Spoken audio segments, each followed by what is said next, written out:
Les machines simples. Partie 1. Traction directe versus poulie. C'est l'été, c'est les vacances, et tu replonges dans les joies de ton enfance et tu fais une cabane dans un arbre. Ta cabane, elle est magnifique, elle est bien haut dans un bel arbre, et tu dois y amener un gros sac qui contient tout ce qu'il te faut pour survivre dans ton arbre pour un bon moment. Tu t'imagines donc, ce sac est très gros et très lourd à porter. Et pour l'instant, il est au niveau du sol. Comment est-ce que tu peux t'y prendre pour l'amener en haut? Impossible de le porter avec toi en grimpant l'échelle de l'arbre. Parce que, entre nous, on le sait, tu es quelqu'un de très très fort. Mais ce sac, même pour quelqu'un comme toi, il est quasi impossible à soulever. Mais tu veux y arriver quand même. Alors comment est-ce que tu vas procéder? Première méthode, la traction directe. C'est peut-être le plus intuitif. Si je veux faire monter un objet, eh bien je tire dessus pour le hisser.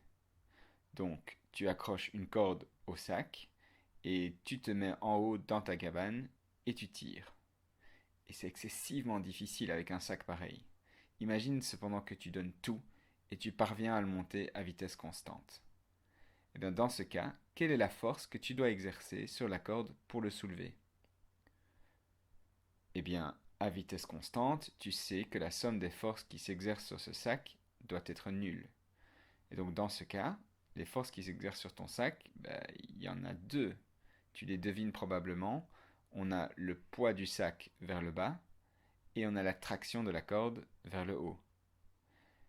Et si la somme des forces vaut zéro, ça implique que la force de traction que tu exerces sur la corde et donc que la corde exerce sur le sac, elle est la même que la force de gravité.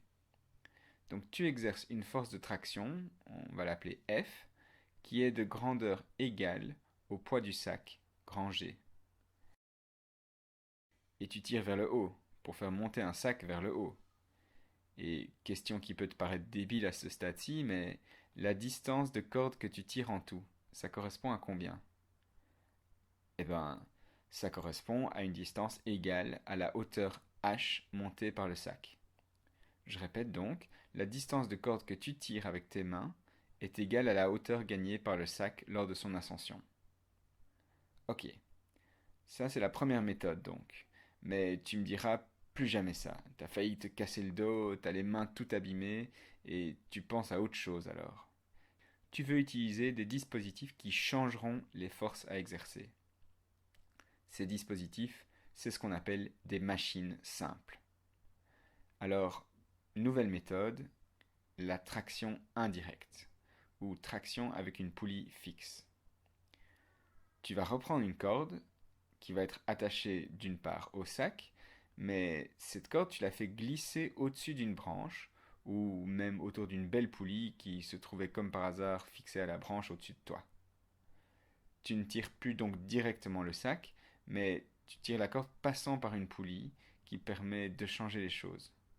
Et en fait, qu'est-ce que ça change?